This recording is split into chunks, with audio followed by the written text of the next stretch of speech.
Good evening, ma'am.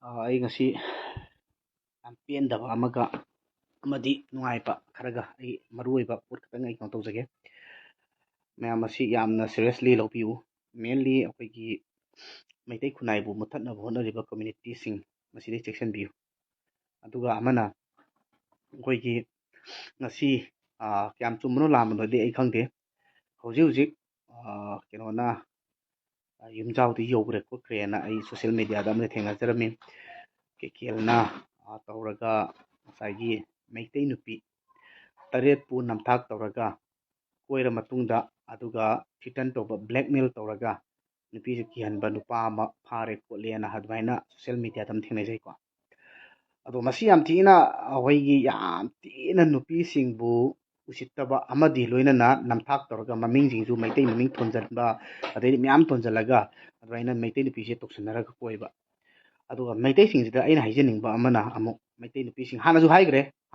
ai aduda community makti pante ko kyam chumno kam lamna du side am chakhraga myam thi thokre hojik ikui dabida ngasi ngarang nojida ko handak marakse Meitei nupi na mitopta miyum pambasi yam tina toikhalak pai tare ado ai kinodi natte ba singangbam thokpa wadi oidamne adubu ai asidi khitang sauningna ngange mamangdasu tarahumdoi koirame adu torame ada torame haraga masana nupi dani yaraga tawbani kopani na hai ado masana nupi ni yabegine base amarom da ko aduga amana nupi singbu usit thoidana sana pot kitapta khalliba makoi singje hingna huji bau thamagadi yam thina farak tadra sine sigum masidi lemna thabigano ama mai wasunatana achauba keno dandi ama pibiu police na ju phabiu adagidi khangde ai makha tadi yam haining de si personal oina tabu pamde adu lebaki yengna bani sigum masi aduna sigum masi ai taseng yam nuai mandana ai life se ai adugi photo pen dabdu na phungdoge ko yengo community Meitei dinatre Meitei Saraga nupi taret koiramba hairamnina nupi dusu blackmail tawbiraga amukasu kai tawbirabano adude ai khangdre but media da huji social media da wa launare huji ado sigumbase yamna di haining dabani yam haining daba pot oibani adubu adum social media da thulaba pot oibani na nupi adu kananu karino haibidi leite but yellow me kananu Meitei ra adu ada aiju hairoige adai kananu karino jo ai haija roige Meitei rombesu yai natra yellow me di oire yellow me hairiba yellow me je mitopna kaisu leitana moithem to koiba ngammi haibase si ipong phungna taeba ado masi yam thina laibak thibani ko yam thina laibak thibani huji leiba situation sida yam thina laibak thi yam nuaite tasena yam thina nuaite Meitei nupi yam phatre hairuradi sarakani pangmalle aikhoi iche ichel singse tasena nuaite ko ado simadi ai kenoire yamna nuaitaba yam thina shocking oiba por amadi ore yam thina oire ko aduga sigi posidi ai yam kana ko tawjaroige ado nupi sing ko mathong rang khangdaba mong mat ko tawre haiduna na fekla asengbra kaino suang khangdabida mathong mang khangdabida nupa na hairi hai matagum pisa khara utle hai matagum natraga masa khara phajari hai matagum adagidi hekta loinaru baje tobigano ko Meitei asengbani khangkada noi apamba taw haibida ai hairage khangdre ai yanta yam pamagana yam thina ai ngangning de ko yam thina ngangding de mi atopa committee gi mang yam thina ikai jai yam ikai jai ko amohan na sigum bache thok tabsu oisanu aduga meyam amasu live tawgre meyam amasu like kero tawdana share tawda post tawda sigum bache tawroi se adu tawroi se ada tawroi se hai hai dum taweba mai gata ngakta haranieba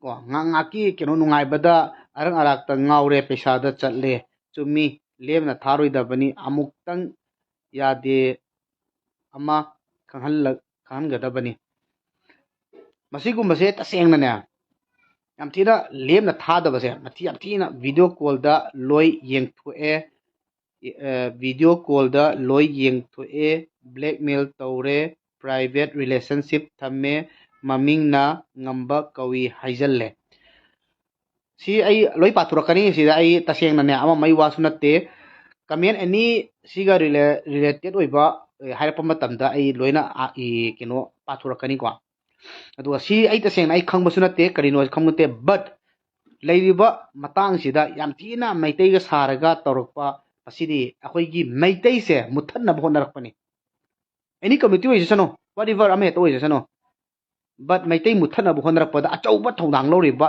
ꯑꯁꯤꯁꯤꯅ ꯀꯩꯅꯣꯗ ꯂꯣꯡ plan ꯀꯧꯋꯦꯕ ꯑꯁꯥꯡꯕ ꯃꯤꯠꯌꯦꯡ ꯑꯃ ꯌꯦꯡꯉꯒ ꯃꯩꯇꯩꯁꯦ ꯀꯃꯥꯏꯅ ꯃꯨꯠꯊꯠꯁꯤꯒꯦꯅ ꯈꯜꯂꯛꯄꯁꯤꯗꯅꯦꯕ ꯑꯗꯨꯒ ꯃꯩꯇꯩ ꯒꯙꯥ ꯅꯨꯄꯤ ꯈꯔꯅꯅꯦ ꯁꯤꯒꯨꯝꯕꯁꯦ ꯌꯥꯝꯅ ꯑꯩꯈꯣꯏꯁꯦ ꯌꯥꯝꯅ ꯃꯩꯇꯩꯁꯤꯡꯁꯦ ꯌꯥꯝ ꯃꯣꯠꯍꯜꯂꯦꯕ ꯅꯈꯣꯏꯅ ꯈꯔꯅ ꯑꯗꯨꯒ ꯍꯣꯏ ꯑꯄꯥꯝꯕꯅꯤ ꯑꯗꯨ ꯑꯗꯥꯅꯤ ꯍꯥꯏꯔꯛꯄ ꯌꯥꯏ ꯅꯣꯏ ꯑꯃ ꯁꯣꯛꯄ ꯍꯥꯏꯕꯁꯦ ꯃꯩꯇꯩꯗ ꯁꯣꯛꯑꯦꯕ ꯅꯣꯏ ꯈꯤꯇꯪ ꯁꯤꯈꯤꯕꯅ ꯐꯩꯌꯦꯕ ꯁꯤꯈ꯭ꯔꯒꯅꯦ ꯃꯩꯇꯩꯗ ꯃꯥꯡꯖꯕ ꯂꯩꯇꯦꯕ ꯑꯃꯔꯣꯝꯗ ꯈꯪꯗꯦ ꯌꯥꯝ ꯁꯥꯎꯅꯤꯡꯉꯦ ꯍꯧꯖꯤꯛ ꯂꯩꯔꯤꯕ ꯇꯥꯏꯃꯤꯡꯁꯤꯗ ꯁꯤꯒꯨꯝꯕꯁꯨ ꯊꯣꯛꯂꯛꯄꯁꯦ ꯌꯥꯝ ꯁꯥꯎꯅꯤꯡꯉꯦꯕ ꯑꯗꯨꯒ ꯅꯨꯄꯤ ꯑꯉꯥꯡꯕꯨ ꯎꯁꯤꯠ ꯊꯑꯣꯏꯗꯅ ꯇꯧꯕ ꯕ꯭ꯂꯦꯛꯃꯦꯜ ꯇꯧꯕ ꯑꯩ ꯏꯁꯂꯥꯝ ꯋꯥꯠ ꯁꯤꯖꯤꯟꯅꯔꯛꯇꯧꯔꯦ ꯏꯁꯂꯥꯝ ꯋꯥꯠ ꯍꯥꯏꯕ꯭ꯔꯥ ꯀꯔꯤ ꯋꯥꯠ ꯍꯥꯏꯕ꯭ꯔꯥ ꯁ꯭ꯂꯦꯝ ꯋꯥꯠ ꯍꯥꯏꯕ꯭ꯔꯥ ꯒ꯭ꯌꯥꯟ ꯇꯥꯗꯦ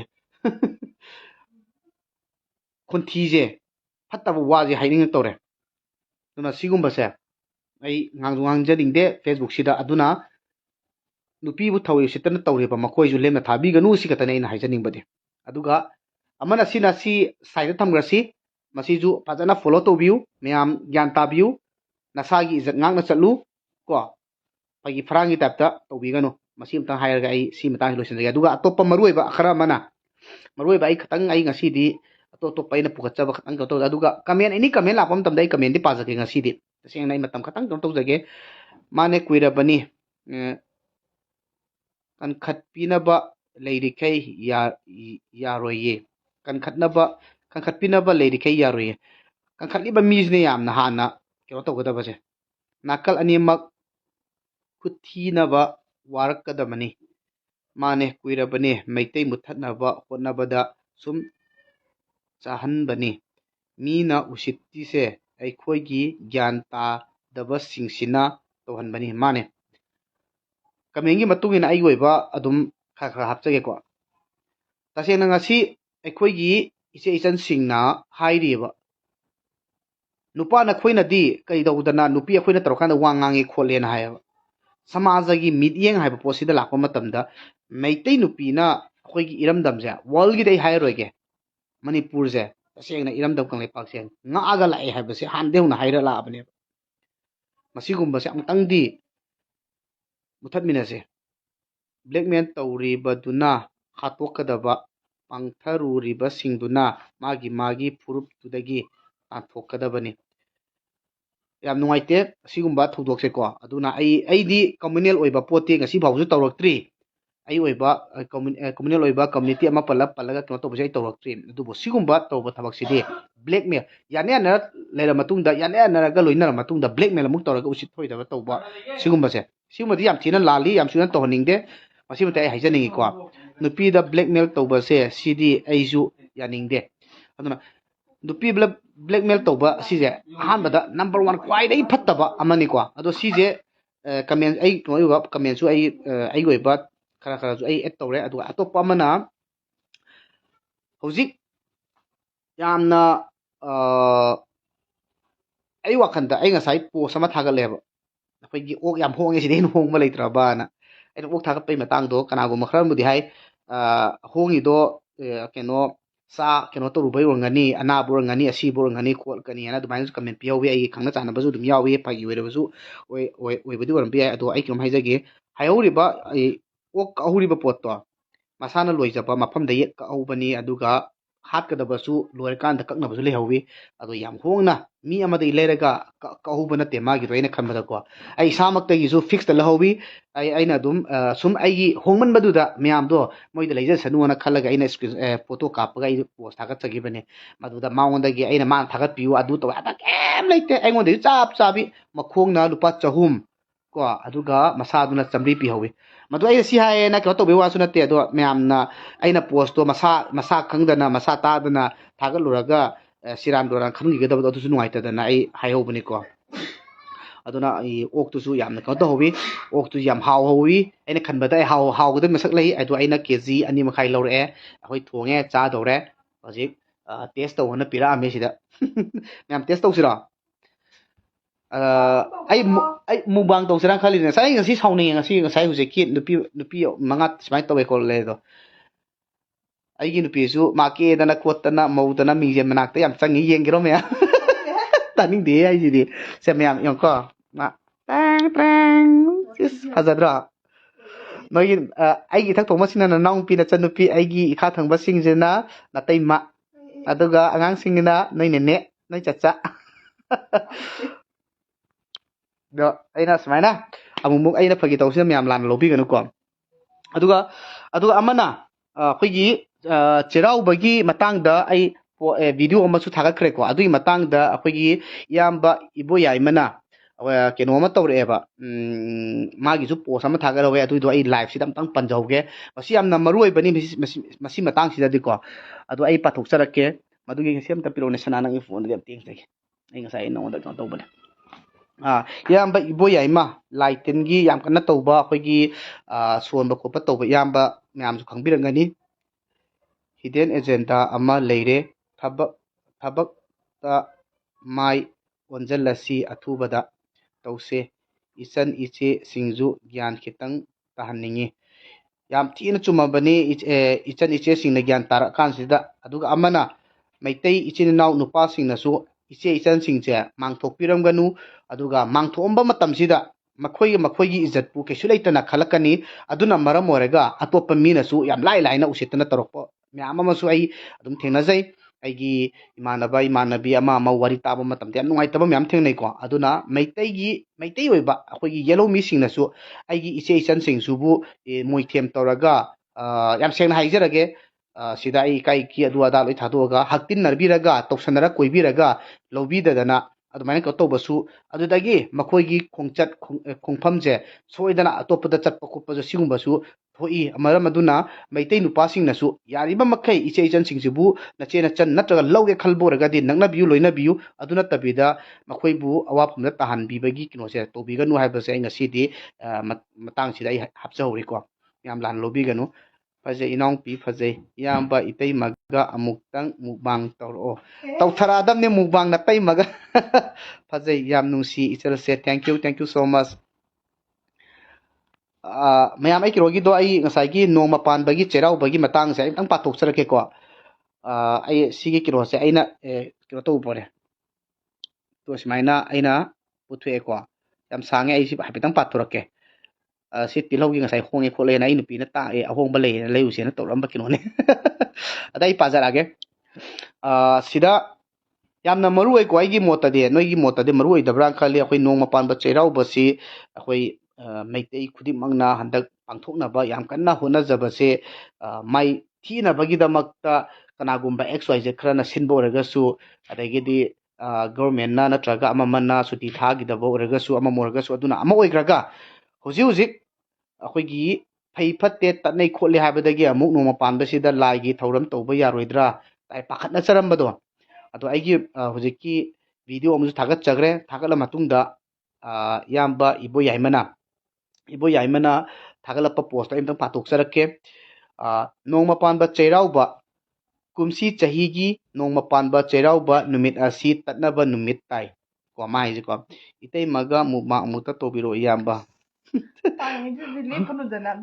ꯑꯩꯒꯤ ꯂꯥꯏꯐꯇꯗꯤ ꯑꯗꯨꯒꯨꯝꯕꯗꯤ ꯂꯩꯇ꯭ꯔꯤ ꯑꯩ ꯑꯃꯨꯛꯀ ꯉꯁꯥꯏꯒꯤ ꯃꯈꯥ ꯆꯠꯊꯒꯦꯀꯣ ꯍꯧꯖꯤꯛꯀꯤ ꯀꯩꯅꯣꯁꯦ ꯑꯩꯈꯣꯏꯒꯤ ꯅꯣꯡꯃ ꯄꯥꯟꯕꯁꯦ ꯑꯝꯇꯪ ꯄꯥꯖꯒꯦ ꯑꯃꯨꯛꯀ ꯍꯜꯂꯛꯀꯦꯀꯣ ꯀꯨꯝꯁꯤ ꯆꯍꯤꯒꯤ ꯅꯣꯡꯃ ꯄꯥꯟꯕ ꯆꯩꯔꯥꯎꯕ ꯅꯨꯃꯤꯠ ꯑꯁꯤ ꯇꯠꯅꯕ ꯅꯨꯃꯤꯠ ꯇꯥꯏ ꯏꯄꯥ ꯏꯄꯨꯁꯤꯡꯅ ꯇꯠꯅ ꯊꯥꯅꯕ ꯅꯨꯃꯤꯠ ꯊꯕꯥꯟꯗ ꯑꯐꯕ ꯊꯕꯛ ꯊꯧꯔꯝ ꯇꯧꯅꯗꯦ ꯊꯥ ꯑꯃꯒꯤ ꯃꯅꯨꯡꯗ ꯇꯠꯅꯕ ꯅꯨꯃꯤꯠ ꯍꯥꯏꯗꯨꯅ ꯊꯥꯒꯤ ꯂꯩꯔꯤ ꯁꯖꯤꯕꯨ ꯊꯋꯥꯟ ꯄꯣꯏꯅꯨ ꯑꯁꯤ ꯅꯣꯡꯃꯥꯏꯖꯤꯡ ꯅꯤꯡꯊꯧꯀꯥꯕ ꯇꯠꯅꯩ ꯀꯥꯂꯦꯟ ꯂꯥꯡꯕꯟ ꯋꯥꯛꯆꯤꯡ ꯌꯨꯝꯖꯀꯩꯁ ꯏꯔꯥꯏ ꯇꯠꯅꯩ ꯏꯉꯥ ꯃꯦꯔꯥ ꯐꯥꯏꯔꯦꯜ ꯂꯩꯄꯥꯛꯄꯣꯛꯄ ꯇꯠꯅꯩ ꯏꯉꯦꯜ ꯍꯤꯌꯥꯡꯒꯩ ꯂꯝꯇꯥ ꯁꯒꯣꯜꯁꯦꯟ ꯊꯥꯡꯖ ꯁꯤꯁꯦ ꯇꯠꯅꯩ ꯍꯥꯏꯗꯣꯏꯔꯥ ꯁꯤꯁꯤꯗ ꯁꯒꯣꯜꯁꯦꯟ ꯊꯥꯡꯖ ꯍꯥꯏꯔꯤꯕ ꯊꯥꯁꯤꯡꯒꯤ ꯇꯠꯅꯕ ꯑꯁꯤ ꯅꯠꯇꯅ Chaikaba numit haina amasu lei. Chaikaba numit. Chaikaba. Ko aigi kino se pronunciation se katang ko tore ko. Chaikaba numit haina amasu lei hai. Adu aisi tasengna hana khangjade asi yamba kino na habirakpa amadi ngasai video duna ujabda ai kha khangjahubani ko. Aduga tha amagi tatnaba numittu chaikaba numit ka punna taminarabadi tatnabagi fattaba pumba loina koi haiba. Haibadi tatnabi numit amada chaikaba je tanaragadi asiga phangjanaragadi numit ado fattaba nung amta leite lagi thoram tobi yai haibani ko sina takpade. Aduna afaba thoram toba yai afaba thoram khudimak toba yai haibani. Sajibu hiyangai tha anisi thangja nongmaijing ningthokaba chaikaba numit oi haibadi handak laiba sajibu nongma panba se sajibu nongma panba asigi numit se thangjane nongmaijingne ningthokaba sije chaikaba numit oi haiba chaikaba numit oi aduna akhoigi keno se chairauba je nongmaijing numit oirabnina madugi laigi thauram tobado phai phattaba leite na haiba adu pangthokpa yai sini kalen poinu anisi leipak pokpa yumja kaisa sagolsen chaikaba numitni asumna tha gisu tatnaba numit leibagum chaikaba numit su lei sajibu nongma panbada chairauba nongmaijing tai tatnai adubu chaikaba numit su oibana tatnabagi phattaba leite Kangleicha pumbana wakal pukning leitana chairaubiyu masi message sina yamba ibo yaimana message pijarakpani miyamda ko aduga kum amagi hongba naidaba sina yambana message ama pijarakpani miyamda ko kum amagi hongba naidaba laigi maru oiba thauram sidi masagi atum phadunata sengdunata leiba numit oi haina launei sajibu nongma panbada chairauba mapung phana laubiyu ko mayamda hairakpani mayam laubiyu lapna leikiba iroi inau nakna leihoba kangleicha pumbagi nungai yaifaba purakpa oirasanu ha hung hei hi hing hayum sidaba masi aina haijaningi se kaino ham tamda handaki chairauba se yaroidra tatnai adu toy hoi tasengna akhoi imungi bokta ai ahan bo oidoineba ko akhoi ai luhong matungda chairauba se ado si tatnaba khotpa lei haibadi mata sadarambadagi but ngasi sigumba se pauta badi yam nungaijare aduna ai thank you so much smaina yamba singna miyamda kangal birakpa se thank you aduga ai huzik kenogi mitopna wa haipagi matangdo aigi post amada natraga aigi live amada any ama oisasanu ado aidi community ama pallaga natraga adu tawbase ai tawsu tawrakte hana ko aduna aigi oiba tungi future gi damakta ai isagi oina hayo haragadi isagi oina nganganeba leibak oira la popoidi leibak oiba mari leinaba singdudi miyamnasu nasana sagine khanbiyo ngasi aina ngasi voice aina ngangthoriba pose miyamine khanbiyo please aduna Meitei Sinausing yariba makai aigi iche ichal singbu Meitei singna yelumi singna iche ichal singbu luna chana tobiu makoibu sana poroi biganu makoibu khulai sizinaraga migi makhayata tahan biganu and secondly Meitei Sinau iche ichal sing mitopni natraga mani natte habse munna khandabira loinabiu nakoigumba fattaba khangkhangna thabak chathage khaliba nakoiju katang munna khandabiragana tungi mirolgi damak yelomi gi damak inat gi damak akoigi Meitei gi damakta noi fattaba lambi satpiganu aduga akoigi blackmail tawriba misak adusu government natraga manung leinaba mai leinaba singna oigera ahakpa cherak pibiu haibase SURCHANDRA aigi site tagi ai request tawjari masigumase yai yain hack tawgraba masi tungdasu yamna fattabadu oirani please thank you all ai live se loisalage soidana ai aigi live ta adumati kai keno comment je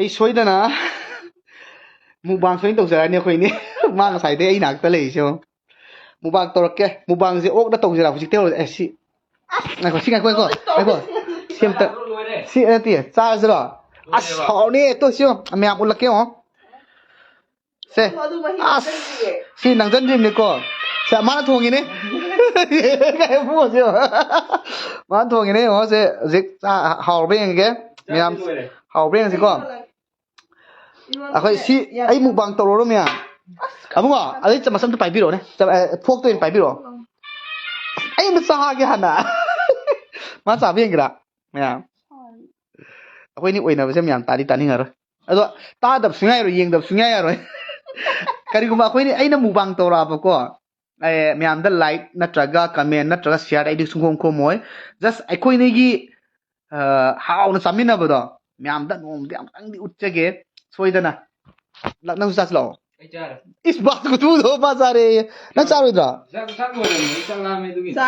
char se ah myam yong ko ai tadi yang hang kita pian de chao ok sabi as kunuk jo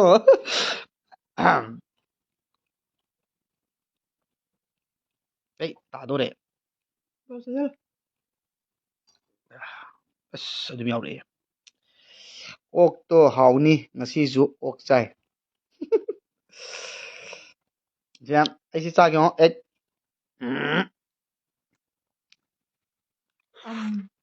bang hoye guys please like share mai te nong sala man ba inau sa pha ba lao pe hau no mam bra please like share subscribe and comment ngha ngai lupa lim phu bi do adi ok lupa lim phu sorry chamri pi ba ok to ne to to kya pi no khong la ma sa dura chamri charge puna charge ge no adu si puna charge ngai ka de puna charge lo sida ngai ba ngamdre happy married life thank you lại lo sing rồi con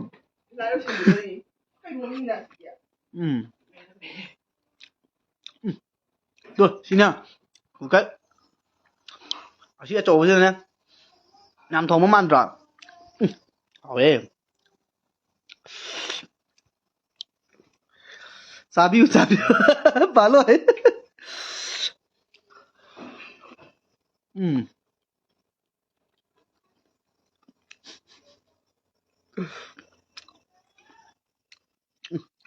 hả ấy cái mũ bằng là cái nó thì không được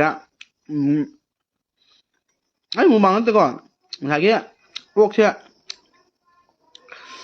hôm nào pi hay photo lấy rồi mình nè đó phá phá tập cái gì mình nè đó mà sao chứ làm thấy đó cái sao cho cái hồi đó xì vậy thì không được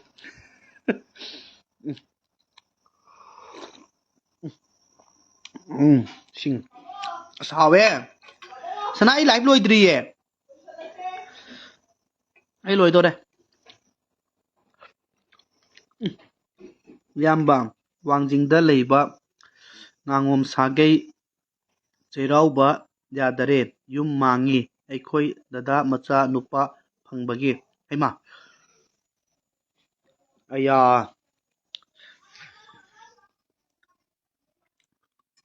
ado kino tobro ai yum mangbai matang se khangde ne kam chum ke bai tobono khopono si matang si madi as aigi yamna mateng pangbiba ichel sofia kay mateng pangino hay simati ay miyam jadi takthuk charoige yamna miyamna aibu khangbiriba miyamna aibu sak khangbiri se aigi ichel sofia gi mateng achouba yam yawe happy married life dada thank you ichan ok ne rk chinglaisan awe miyam loi buk tieng agira awe ai nga mubang to de miyam na tin yot ni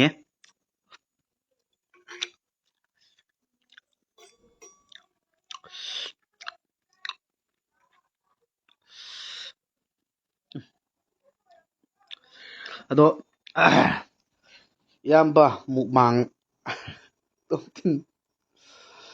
YouTube channel ama hangdoase. Ado ay YouTube channel adu ada di ay tasengna keno tawdem. Aw. Kaya ke? Kaya ke ay udah beda ay horen fudoin.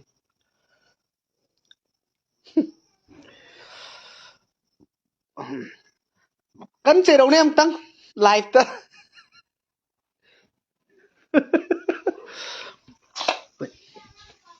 Mày giúp ra chân đi qua. Wow. Cái hàng đồ ra cái mềm. Hậu đây gì có. Cái mùng bang nó tự có. À độ mùng bang số này đâu cái này. Ay hàng đồ ra đấy. Rubber sẽ lấy hồi mai kia đó. U कर के. Fajar hey. Ash. Mềm như hẳn cái. Lâu đấy. Ôi đôn chán thùng bì này. Manau sing macha sing chani nge na. Ai fo an baje am sinara ga am cha yong ko. Sana ngai ko te khinu ngai ko. Tung haw ma kan ge. Sina masa makhong jiaw bane. Sina makhong ubra. Sina makhong. Makhong ji phajar he. Sina masa. Ngai ko sana ai am ta cha jage. Ai nangi ko tawda bani da. Sa ja. Makhong am ta ka cha ge ha.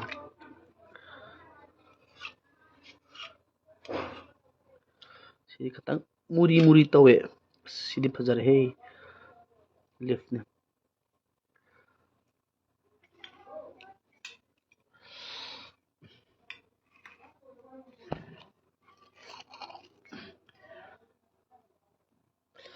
makhong tang ni cha gen taw ne makhong phajabam tang loge taw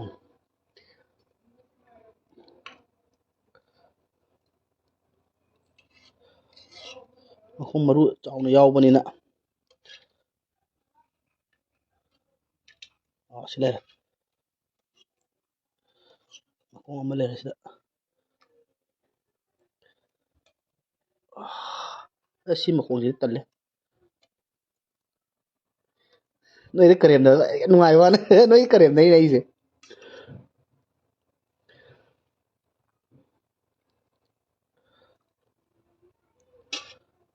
makhong amale ya makhong ji kya ka ma ngai ko sana makhong ji kya ka ma da khong di ko taw le ya ôi điều này mình không ra khang đồ ngoàiกัน的 ski cái nó làm kia đi được gì chứ abu ấy câu rồi mà ấy lại phơi đi nó sọt cái đi ski đi chứ không đi về một chút yam basi pagi su yam hay ye yam na nung sinai ko nung sinai ke yam ba mu bang yam na nung sinai ko kayo asida aina khul ama semisi ro ngangom sagai ngakta gi oiba yang teke kai yam basi pagi su yam haye noi sai do ulo utkra bani ses tefin puraga koirake tomthin tefin pura ano tefin keno taw de hoi kona ro tefin pura ke ne tefin pura ano hai ba abe ma saure he ai leitra kanda hawba chaina abe ma donoi da charo kangsore keno ma pizaro moirang hanugi okto kitang di chambane saida leiringai da yam charame ado ai chai haure chai sen onko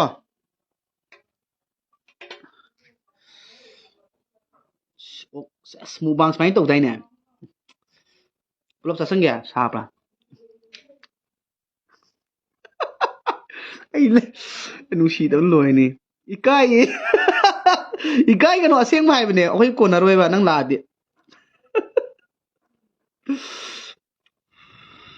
sai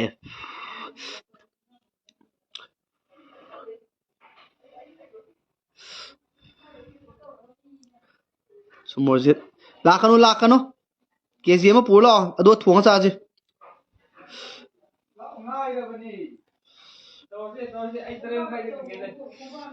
Abunga, abunga, noi kenoga ite mai tu mai silak ke habro na traga. Nta kau ne. Jadi ulah kau. Nasai pi bedro. Mungkin tak. Oh. Bawa ini korang yo. Ni pulau jadi kadang-kadang bawa ini korang.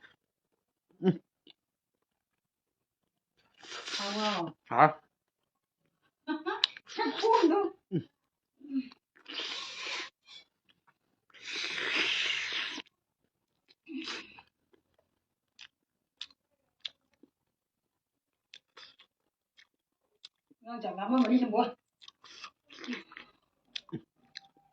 Anh nào mù bằng tỏi đấy.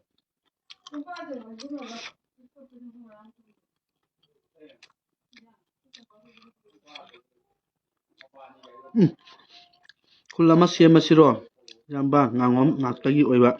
Siya masila ina siya may ne siya mo dam na.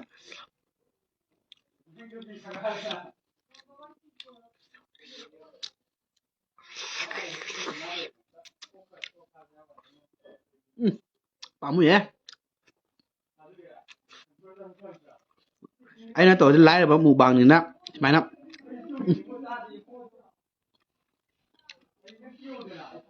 Huy na bu cấp cả đó maru neng tôi.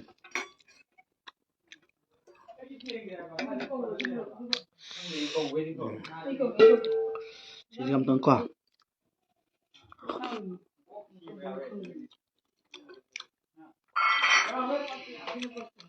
Tập khung học đi mày chạy đi hè.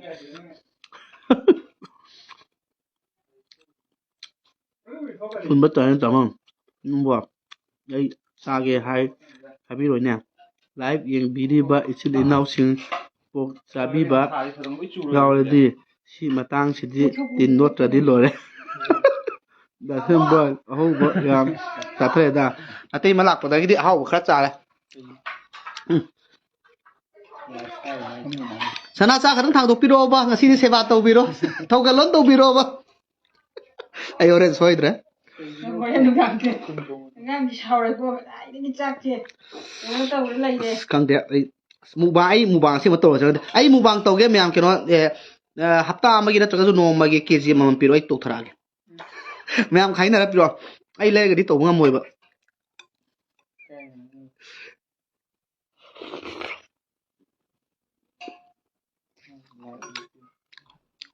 Sinde yang di mana tu di.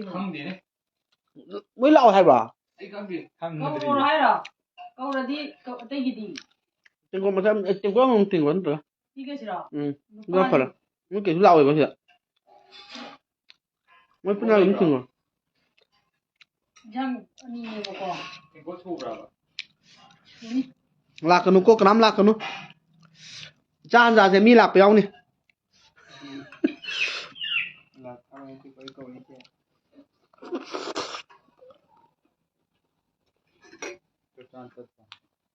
Năm lúc photo là kìa, lại thả vào ụp lấy lại nè nè.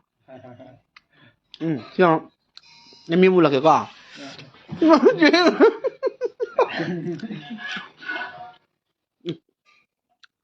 Nó cho hảo đấy. Ngon đó. Ngon được sao rồi không? Hảo á. Nhưng bây giờ ấy nhìn răng thì thịt luôn kìa. Tengok tu berapa? Sudah si cây dah học cái này. Ya, itu nak payah guys. Cuma yang pada itu. Di sana. Ya, itu nak ni kita. Mục lại tới mục đồng đó chứ. Curry mà theo nó. Ốc nè. Mẹ lôi chân lagi. Cái em nè. Kita. Cha nào bắt đầu kìa. Xí lấy cây lấy nó mẹ hay biết rồi. Fresh rồi bạn. Fresh nè. Mà lên.